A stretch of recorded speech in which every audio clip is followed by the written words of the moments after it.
If you've been struggling with seeing your manifestations come true, having issues in relationships, or feeling like nobody gets you, then the discussion on this core wound of connections is for you. Let's go. So, Violet is here with me again today, and we're so excited to chat about this one because connections is probably one of the most common core wounds that people struggle with, that we see in our communities. And it can show up in so many different ways that you may not even be realizing. And so I think it's really important to break this one down and see all of the different kind of fallout effects of what one little mishap in a relationship, or maybe one false meaning that we've assigned about a situation that happened in our life, can cause all the way down the road if we don't clean it up from the core root of the problem. It's really interesting how humans are such social creatures and we struggle so much with connecting with other people. Right? It is Yeah, very bizarre. Like, it is.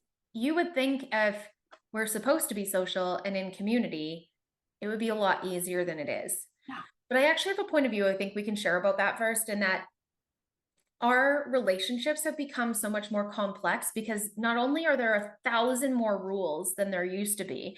I mean, you pretty much can't say anything at this point without somebody getting offended or telling you it's not politically correct or telling you stole it from somebody else or whatever the thing is. And so it's very difficult for any of us to feel like anything we're doing is authentic anymore. And so there's a lot of external noise that's being used to divide and separate everybody. Yeah. So actually, a really good example of that, Violet, that we can just quickly touch on is even the documentaries that are coming out, like on all the religious, the political, and now even the spiritual cult stuff that's happening. Yeah. Why do you think they're putting it out at this time? You know, like if anybody had actually put on their spiritual tracking goggles, what they would have seen is they're planting these things in the communities where people have already built up like collectives to have you start questioning everything, to cut yourself down, to not want to be that, to separate that community now. So now they've got the Black people, the Indian people, the Chinese people, the Japanese people, and the other people. And now they've got the spiritual community and the Catholics and the Christians all having to do this because they've just planted one more war in a community. So there's like a benefit to somebody for people being disconnected and alone. When we're disconnected, one of the things that shows up most in our life is we go looking for authority in Mm, somebody who feels like they know what's best for us. right. And so that's probably one of the biggest things that we see with this wound, is that when somebody has a connection wound, they feel like they have to become a devout follower or plug into a specific pantheon of belief, a religion, a political grid, a community that they're a part of, and they make that entire system their way of life instead of just having it be one facet of their life. Which would explain why if something were to go like or butt up against a core belief you have or your values in that community, it would feel like a personal attack or like you don't actually belong there anymore. It absolutely could. Yeah. But to me, when I see these things come up too, it's just a mirror for us, because oftentimes, and I think a lot of us will relate to this, where we tried to find community when we were younger, or even recently, if we really felt like we didn't know ourselves, and especially if we didn't know where we were going, Mm, we may have ended up in spaces that weren't actually for us, or were only for us for a period of time. right. And so that connection wound shows up really, really interestingly in our, adult grown-up lives, in that I notice when people are still running this one, they either put themselves in spaces they're not supposed to be, Mhm. or they'll avoid them completely because they just don't want to sync up with the next layer and level of who they're going to be as they continue to evolve. It Yeah. tends to go like to that dynamic. What about the third option? I don't know if this is a third option, but it's just coming to mind where it's like, Yeah. because you mentioned being in a community that you were supposed to be in for a period of time. So it's like it was maybe exactly where you needed to be, but then it changes and you don't need to be there anymore, but you stick around longer than you should. I think that's a lot of it, is a fear of leaving things behind that once felt good, because you're not sure if anything's going to feel good again or like you're going to belong again, which absolutely can be a connection wound. But again, that one kind of ties into that. You don't know where you're going. Oh, yeah. Okay, right? that makes sense. So yeah, when we know where we're going, it's really easy to see when we've outgrown a certain space or a certain coach. Or I have students, like we have a very specific time when people start with me and when they really should stop. Yeah. And when they get to that stop point, what happens is a lot of those people, they don't really want to. And so they stay for a little too long. And then because their needs aren't getting met, because they're not jumping into their forward trajectory, they start going, well, it's your fault. You're not doing this. The community's holding me back. They're keeping me stuck. No, no, my friend. You're just not making the decision of where you're going forward. And that's why you can't see the next path. And so this is something that happens to everybody. I see this in the business coaching world. I see this in every group and course I've ever been a part of, everybody who has like a community group that way. Connection wounds stop us from finding the truth of our forward movement. Oh. So it's That's like we need connection to thrive as humans, but they also can hold us back. 100%. So if I get clients that are saying to me, like, I'm trying all this stuff, I can't manifest, money's not coming to me, I can't change career paths, this thing's not working over here, I'm so unfulfilled, I immediately go, this isn't a manifestation problem. It's not even a money block or an abundance problem. It's actually that you have a connection problem, because all connections and manifestations arrive by crossing paths with other people. And if we're not already in the space where we can take our path and cross it with somebody else's and receive the gift of that crossing for however long it lasts, we're going to be missing all the magic that could be happening in our life. This is making me think about the reciprocity core wound. They're all connected. Yeah, I guess that makes sense, right? It's like if you're not in a place of being open to giving and receiving in that sacred, flow state, then your connections are going to feel either dangerous or like you have to hold on to them so tightly Or beyond. hollow. Yeah, exactly. Yeah. So I know there's other ways that this can show up in people's lives besides just group Yeah. dynamics like that. Well, big one is when we see a lot of people sabotaging relationships before other people can hurt them, they'll turn around and try to hurt the other person Oh or yeah. try to exit really early. So I know I've been in situations when I was younger where I was like, the relationship was pretty good, but I could see that things were going too far. And I was like, nope, I actually don't want to be saddled down with this. So I would do something to destroy it so Right. that I could exit out and try to make them the villain in that story. I see a lot of young men do this when they want to get out of a relationship with a Mm. woman, and they'll just kind of like, they won't bring it up. They'll just stop being like a good boyfriend and kind of Mm. wait until their partner ends things so they don't have to be the one to say anything. Yeah, I would say it's not even just young men. I've seen even clients, adult women clients, are so passive in claiming what they actually want or having those conversations that they're actually sabotaging them, ghosting, pushing others away, like telling themselves they've lost interest, or even moving into cheating and going into spaces where, they're not being faithful to the partner and the vows they took and the things like that, right? So they're So not being honest with themselves or those others. kinds of behaviors are a sign of a connection core wound, Yeah, basically. Yeah. absolutely. Okay. What about like codependency? Oh man, that was like my middle name for so many years. Really? Oh my gosh, yes, Violet. Like I actually even told you there was a level of this I discovered with you for the first couple of years in this company Oh, because right, the more we grow, the more we know. But when I was younger, I would constantly look to other adult women who were kind of replacing my mom figure to tell me what to do and to give me approval about the decisions I wanted to make. yeah. Right. So even in the early stages of my marriage with my husband, like he would tell me something. Like, and it would be the same thing. I would go and ask the question to one of these mother figures. And if they gave me permission or they said it, I could hear them, but I couldn't hear him. And I wouldn't do the action until they approved me. That must have been frustrating for Steve. Oh my God. He was just like banging his head against the Yeah. wall. Like bless his adorable heart. Like, I don't know why he stayed in the beginning stages because I was a dick, but clearly we had other stuff we needed to do with this timeline. So I'm so grateful for that. And I'm so grateful. Like I went through all of this growth stuff and can see it all now. Mhm. But yeah, codependency is a big thing.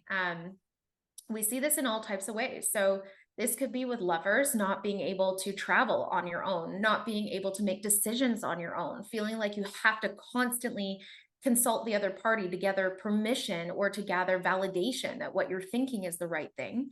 Mhm. But we can also see that one with like student to teacher or client to practitioner, whatever modality that's in, because it could be client to a massage therapist, client to a psychologist, where they will go, if the doctor didn't say so, then it isn't so. And they will shut down their own intuition and their own knowings in favor of somebody else's voice or direction.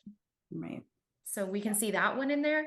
This is making me think of when I was in high school. I had this friend who every time she was in a relationship would completely change into somebody else. Like she would Mm, basically become her boyfriend. She would yep. start only liking the music that he liked and only liking to do the activities that he enjoyed doing and almost dressing like him and would stop hanging out with all of us. Yep. Yeah. Yeah. That's a big thing too. Those masks and mimicry. Mhm. That's another sign that we're in a space where we don't really know ourselves. Right. And we're trying to change how we connect with people to fit in, to be a part of a circle, to be a part of a community. And so we'll change our language that we use, which sometimes it's okay. Like sometimes there are things that we adopt because it's actually a part of our mission and we needed those keys, right? But it's when, like you're saying, you start to dress like them, look like them, skateboard like them, sing like them, you're going to all the same places, but deep down inside, you're like, this isn't really fulfilling me. Like, I feel like this is what I have to do. Mhm. This isn't really what I want to do. That's a really good sign that there's something going on at a connection core wound level. Yeah, that's a That fun one. was another one that actually I struggled with my partner for a really long time. Up until like the last 2 years, we really got this nailed down, but I used to always say to him, I would get mad at him all the time because I felt so disconnected from him, like no matter how much time we were spending together. And I would tell him, I feel like we're just roommates. Mm. It really upset me. Like I felt so disconnected from him, from our home, from the life we were creating together. I would get moments where I felt connection, but it never lasted. And so, yeah, that's one of the things that I've pretty recently fixed, and we are like totally on the same page now to the point where we don't have to be together all the time to still feel connected. But I remember that was such a common thing for me, for the majority of the first part of our relationship. And I'm pretty sure I'm not the only one who's experienced that. Where do you think that was coming from for you? Like, what did you unpack? Um, that's a really good question. Um, There were a couple of things. I know when I ended up like when it switched for me, what I ended up having to do was actually release a court and contract between the two of us where Mm. we were mirroring each other for our own personal growth instead of being on the same team. Mm. So Yeah. that was like the thing that actually switched things for me is I made a conscious decision that I don't need to be challenged in my relationship, like my love relationship like that. I get that. I get mirrors from everybody all around me all the time. I don't need that from my partnership. And what would actually be most supportive going forward is to have a relationship where we were each other's safe place. And so once I made that decision and collapsed that court and contract between us, we've been totally in sync since. So it like that is just one of those examples of like, oh, this stuff actually does work.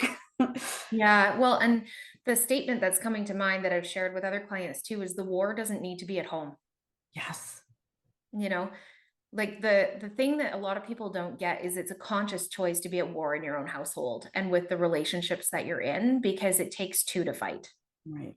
Right. And it takes two to be distant. It takes two to actually be disconnected. Yeah. And so are all relationships meant to be saved? No, I'm not saying that. There are some that genuinely you need to GTFO.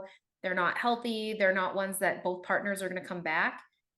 But when you've got somebody steady, and this is how you start to know when they're steady and they're unwavering and they're watching you and they're just shaking their head and they're like, oh my Lord, what are you doing? Like a Steve, right? Or even Daryl in your situation. Yeah. These people, even though there are moments where you're like, we're disconnected, like the love life is off, I don't even want to sleep with them, whatever the stories may be, we're not on the same page, I can't hear them, they don't understand me. When they stay and they're just steady like that, that's your signal that, hi, you're the problem, number one. Yeah. as Yeah. soon as as soon as you adjust yourself, and I can only say that because it was me, like, Yeah. yes, my husband had his things, yes, he was not fantastic at talking about his feelings or being vulnerable, and he grew up in a household that was not emotionally available to Mhm. him, and it's just the way it was, right? And so yes, he had his little things, but he was steady. Yeah. I was an ass. So I think at that point, when you see somebody who's so steady and they keep showing up, and it's just these little things that we're nitpicking or we're constantly like, you make me feel Mhm. when you do this, I feel like that. That's not them. it's you. And that's where we have that big ammunition to go in and do the clearing work. Mhm. So yeah, that's another sign definitely of a core connection wound, is that you can't sync up, get on that same page. You feel like you're living with a roommate, you're not living with your lover. If you're in friendships, you always feel like it's surface. You can't get beyond that and really know each other. Yeah, it's like that lack of depth. Yeah, actually, and that's something we can speak into too, because I can't tell you the number of adults that I work with, and I'm really curious to hear, in the comments, or people want to send us a message about this. There are so many adults that I talk to that will tell me I don't have any deep and enriching friendships. Mhm. And first of all, I could relate for a good number of years. I had surface level friends in my life that, like, I could go shopping, we could go lunch, whatever, but I always felt like something was lacking. And even though we were together, I never really felt fulfilled. It just felt like it was filling space and time. Right. And so there weren't those deep conversations. We weren't planning like fun and outrageous things together. We weren't doing anything that was like pushing and growing each other. And it always felt like somebody was toting the other person along, and it was usually me doing the toting in my situation, but that Yeah. might not be in everybody's. And so just in the last couple of years, I've really turned that around. And there's a couple of people in my life now that is so different. Like, the conversations I have with these friends are at a whole new level. The way we talk about life, the dreams we have, the way we can get together, the authenticity that comes through, and just the rawness. Yeah.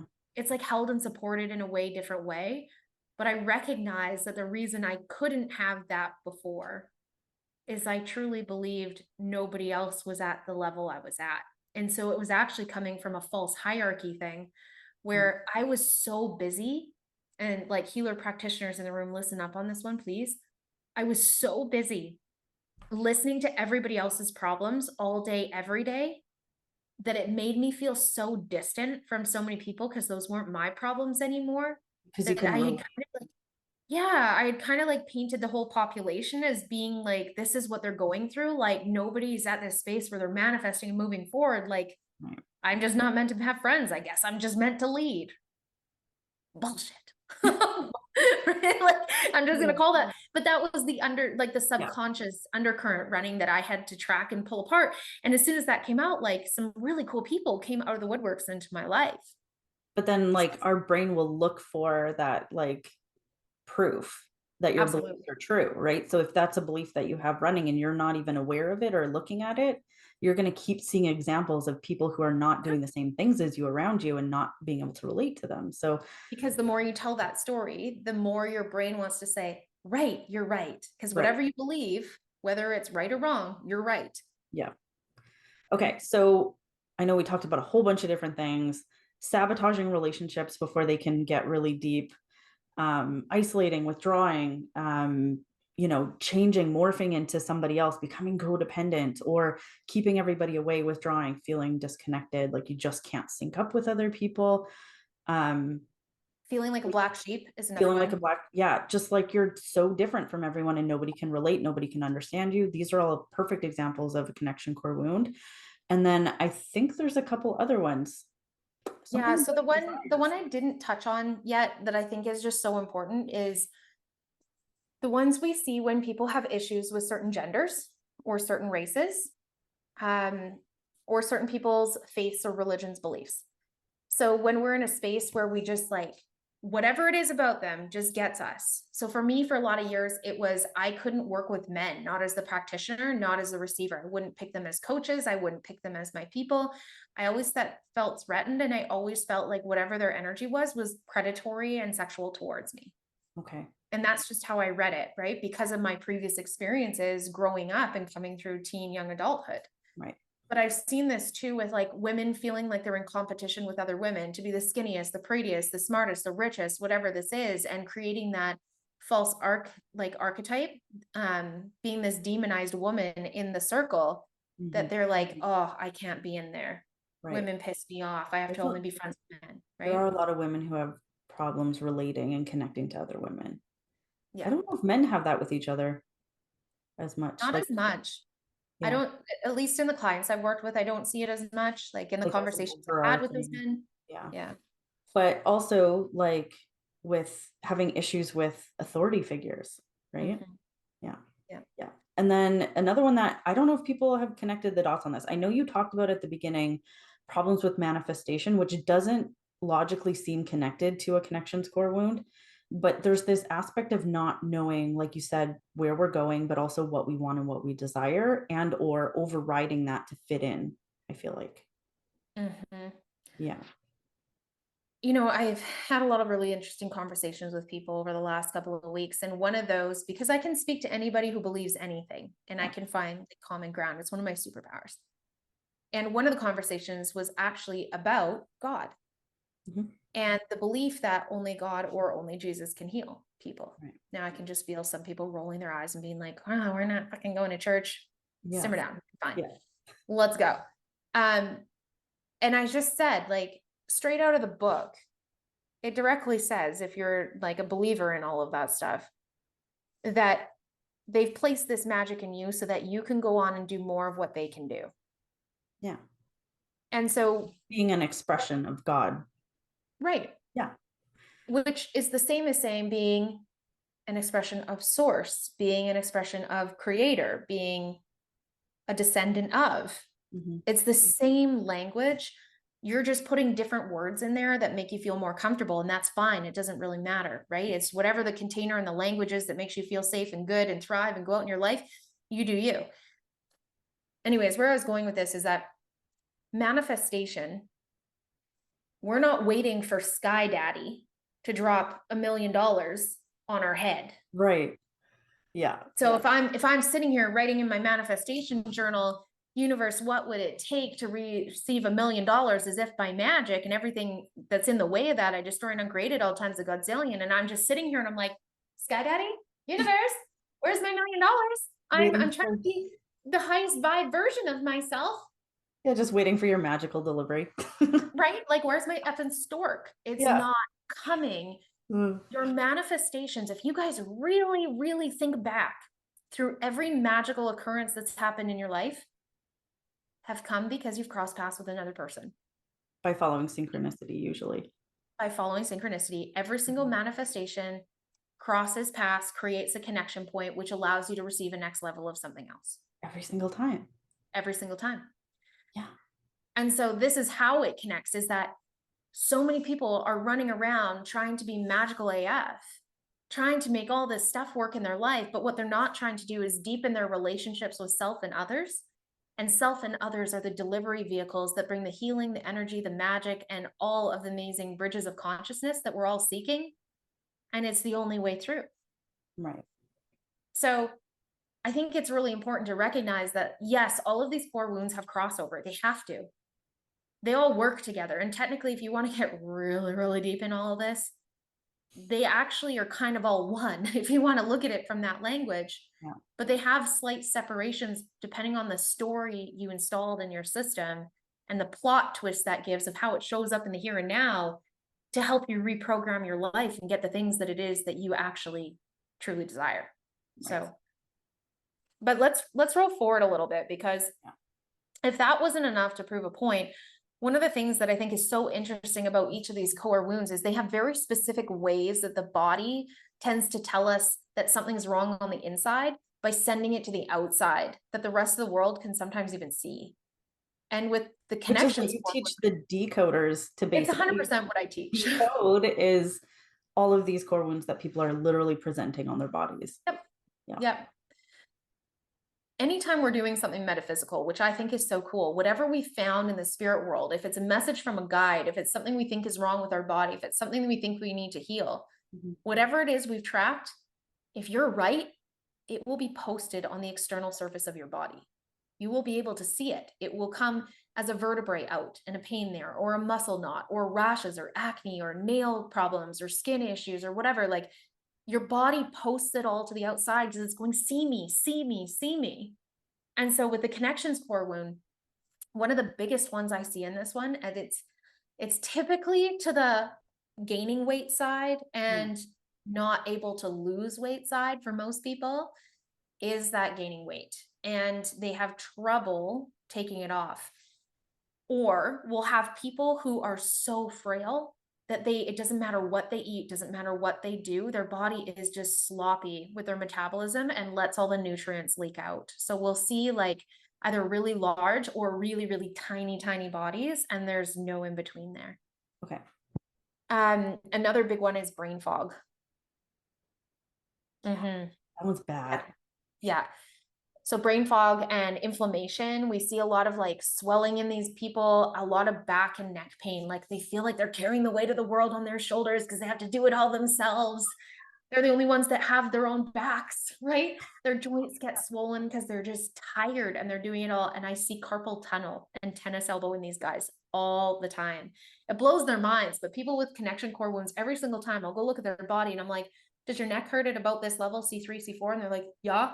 I'm like, if you put your hand over your head, like, up like this, do you lose, does it go numb? And they're like, yeah. I'm like, do you get carpal tunnel? Is your wrist kind of sore? Like, do you have to crack it into place or like wiggle it around? Yeah. Yeah, you have a connection core wound. Like it's your body, the circuitry in it is so smart and we can bring it all back.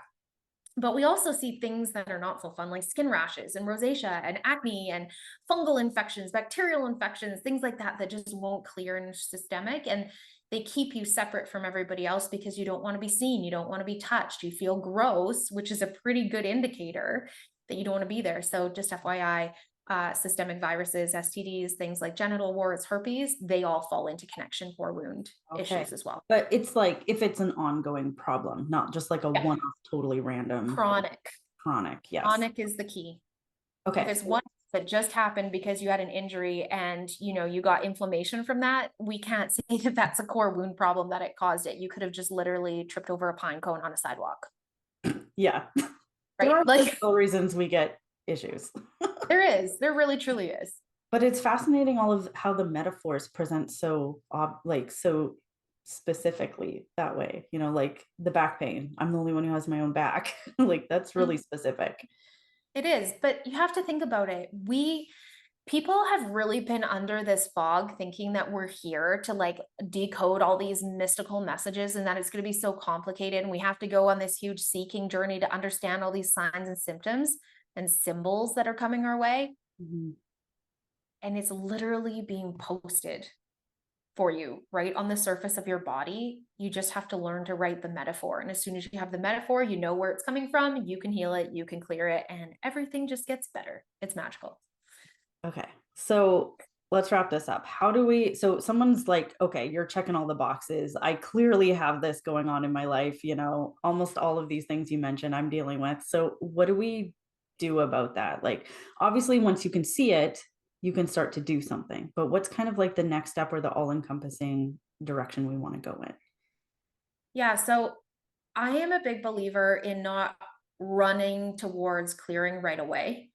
I like to look at things and roll them over a little bit and ask some really good questions. So I would go into doing some tracking and I would go into deep observation. So if this were me, and especially if I was on my own and I didn't have the support of a practitioner or community or something like that, that knows how to deal with these things, I would be starting to do some journaling and some deep observation. Like when I'm with this person, here's what I noticed myself wanting to do every time they invited me into a deeper conversation. I wanted to hold my breath, put a block up, whatever.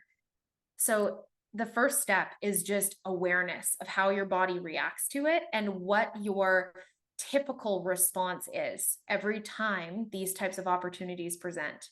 Because until you can actually see the ecosystem of how you're showing up, you can't actually start to repattern or clear it. So observation is key.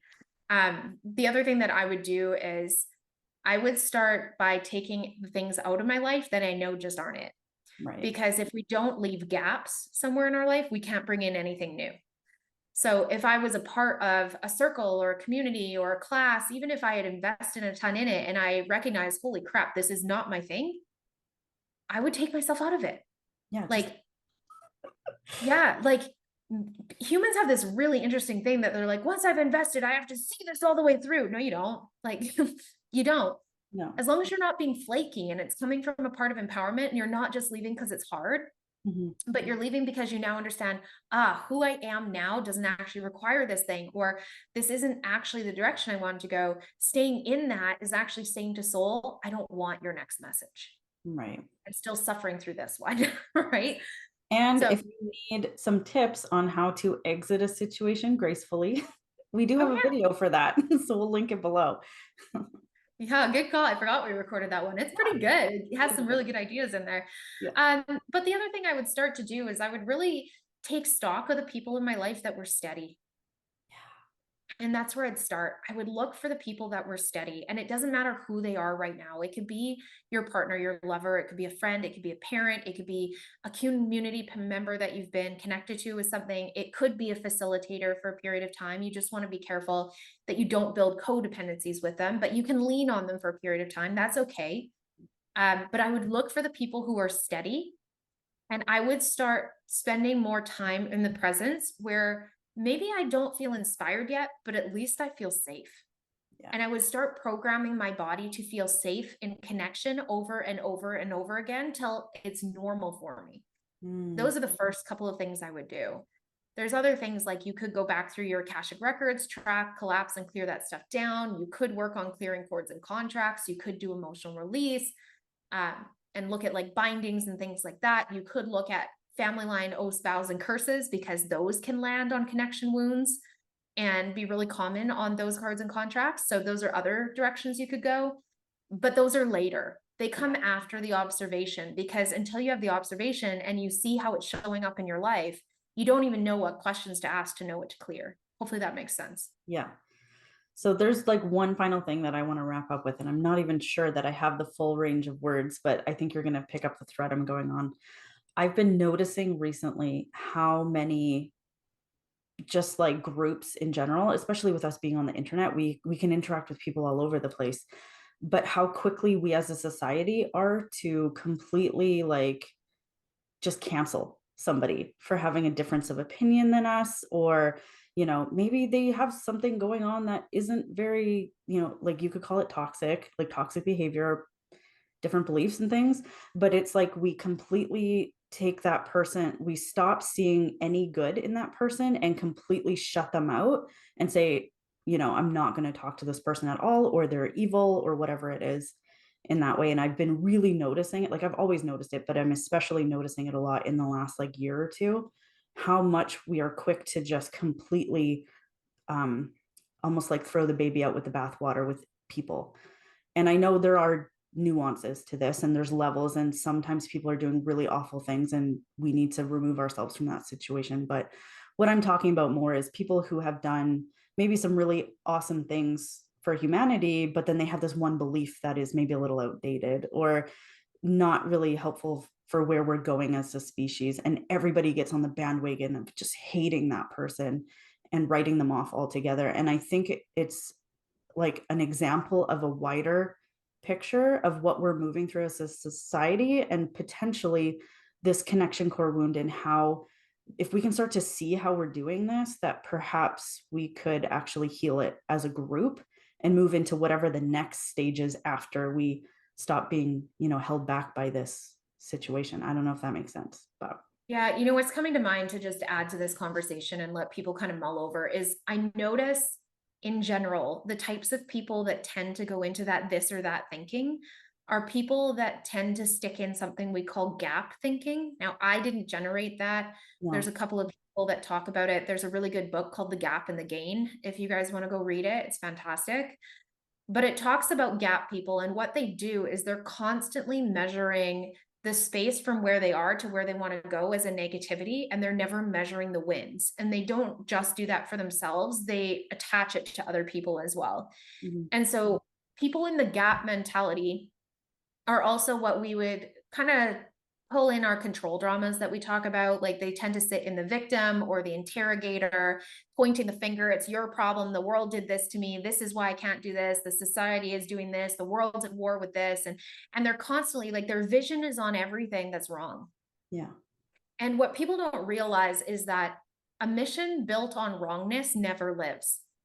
Like if you look at any political, religious, any regime across humanity ever, any of them that have ever been built solely on hate, they always crumble because it's not human nature to sit there for very long. And so what we have to recognize is that if we get into that space, where we're starting to get into that attack, and that one person has something we don't agree with, but there's so many things we do. If we don't go into the gain mentality where we go, these are all the things I was able to download from them. This is what I do love about them. Sure, I don't agree over here, but does that actually make them a bad person? No, that means you're in the gain. And when you can see how you take and enmesh like all of those beautiful things and move into forward momentum, you're going to go places in your life. But Mhm. it's the people who go into the gap thinking and they go into, this is what's wrong with them. We need to start a movement. We need to take this down, cancel them out. Don't buy from this company. Don't do this thing. No matter how big or small scale it is, those people, if you actually look back to the mirror of their life, they haven't gone very far and they haven't accomplished very much. And they spend a lot of time pointing fingers and bitching about the rest of the world instead of going into action and going into the gain and taking all of the wins and all the amazingness and putting it out into the world and making something of themselves and making the world a better place. Well, and I think So we can't like share effectively from that state if it's this or that, right? Like we've talked about new earth ways of operating and how earth, was a place originally for us to all come in, share our differences and information with each other. And I think part of that is accepting people for where they're at. And you can't change somebody's mind or educate them in any way if you're just completely resistant to even talking to them because they have a difference of opinion. I mean, we could even go further on this, and this is probably a topic for a whole nother day, but I'm going to say it and then I'll wrap this up. Yeah. But even if we are in the position where we think we have to educate people or we think we have to change everything that's going on, that's actually in our ego, and we're not focusing on making the world a better place. We're focusing on being right. Yeah. And if that's where we are, we're actually in a gap mentality because we're seeing all the things that are still wrong. And so what I notice about people when they're in this space, and this does come from a connection core wound, is they're still trying to find out where all their people are that agree with their points of view and co-regulate with that and get the validation from that and build a codependence from that. Hmm. And they never rise into sovereignty, which is another one of our core wounds that you can dive into in one of the next videos. So with that, you guys, if you would like to, we have an entire ebook that you can download on all 5 of the core wounds, and this entire video series is available to you. You can listen through to the audios, download the core wound ebook, and take a look at the quiz if you'd like to get a little bit more insight about what might be going on in your system and how to start to heal it. All right, we're sending you big hugs. Have an amazing rest of your day. See you soon.